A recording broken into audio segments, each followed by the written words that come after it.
Если скакать вперед, не оборачиваясь, возможно, кто-то за тобой последует. Но нужно ли это тебе? Вопрос не столько философский, сколько прагматичный. Что заставило тебя, минуя здравый смысл и инстинкты, мчаться вперед? Лицо врага, еще одно лицо, при виде которого рассудок покидает голову, остается лишь вскипевшая кровь и чувство мести. Хорошо, если за тобой будет армия. Хотелось бы добраться до своей цели. И не только. Нужно еще ее убить. Пожалуй, в порыве ярости я бы справился и сам. Но много помех. Их кто-то должен взять на себя. И будут потери.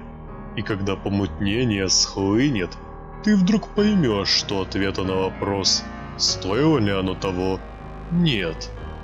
Лучше бы я был один. Но началось все не с меня, и закончится не сегодня. Поле боя. Мы прорываем центр. Конница уже разбила первые ряды.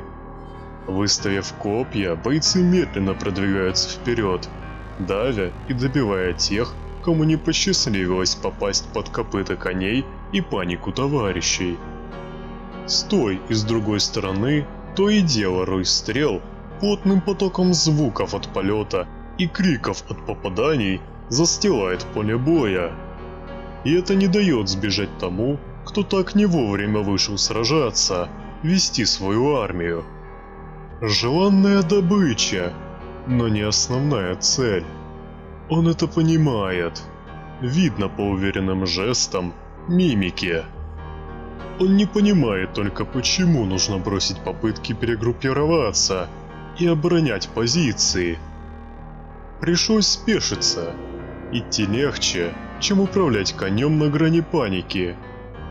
Не вижу тех, кто рядом.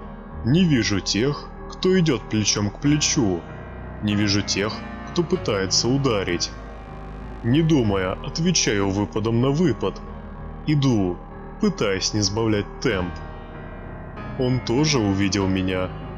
Вместо красивого знамени полка ему подают красивый меч.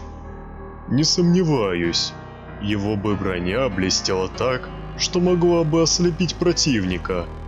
Но солнце скрылось за дымом подожженных стрел, смоляных снарядов и туч, насланных колдунами, не иначе проклинающими это сражение.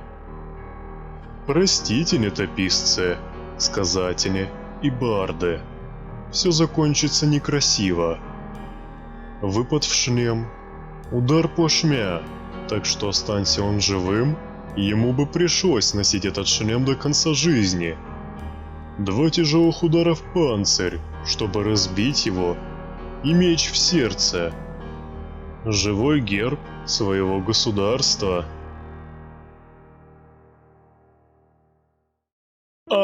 Если тебе понравилась эта история, либо же мой голос, не забудь поставить лайк и подписаться.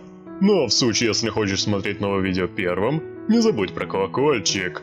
Всем удачи и пока-пока!